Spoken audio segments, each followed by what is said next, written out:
Hi friends, అందరూ ఎలా ఉన్నారు? సో నేనైతే బాగున్నాను. సో మీ అందరికీ తెలిసే ఉంటుంది కదా నేను చిన్నవాడిపల్లి వెళ్తున్నానని. సో ఇదైతే 5th సండే.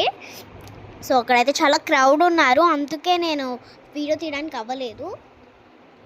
అక్కడైతే పంతులు గారు అయితే చచ్చిపోయారు పాపం. అది సో అందుకే చాలా లేట్ అయింది. వాళ్ళందరూ ఫస్ట్ వచ్చారు, సో అందుకు చాలా లేట్ అయింది ఈరోజు. సో అందరికీ ఐస్ క్రీమ్ అంటే ఇష్టం కదా, సో నేను కూడా అలా ఐస్ క్రీమ్ అక్కడెక్కడ దొరకలేదు గాయస్. అందుకు నేను ఇక్కడ రోడ్డు మీద కనబట్టి తీసుకున్నా. కానీ మన పేరెంట్స్ లేకుండా అసలు దిగకూడదు చిన్నపిల్లలు.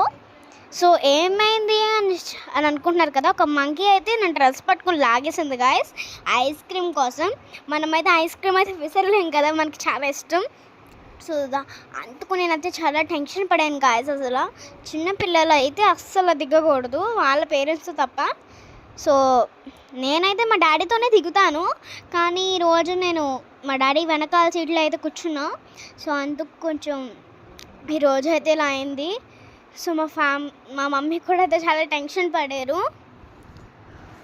సో చూసారు కదా మీరు కూడా, ఇలాంటి సిచ్యువేషన్స్ ఎక్కడో చూసుంటారు మీరు కూడా. సో నేనైతే చాలా టెన్షన్గా ఉన్నాను గాయస్. మీకు కూడా ఇలాంటివి ఎప్పుడైనా జరిగిందా అయితే నాకు కామెంట్లో అయితే చెప్పండి. సో చాలామంది కూడా చిన్నవారిపల్లి వెళ్తున్నారు కదా, వాళ్ళు ఎవరైనా ఈ వీడియో చూస్తే ఏ వీకో నాకైతే కామెంట్ చేయండి.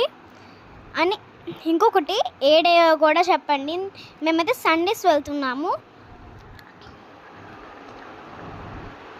సో కానీ ఈరోజు చాలా క్రౌడ్ ఉన్నారు. ఇంకొకటి ఏంటంటే మేము ఫోన్స్ తీసుకెళ్దాం అనుకున్నాము, అక్కడ మరి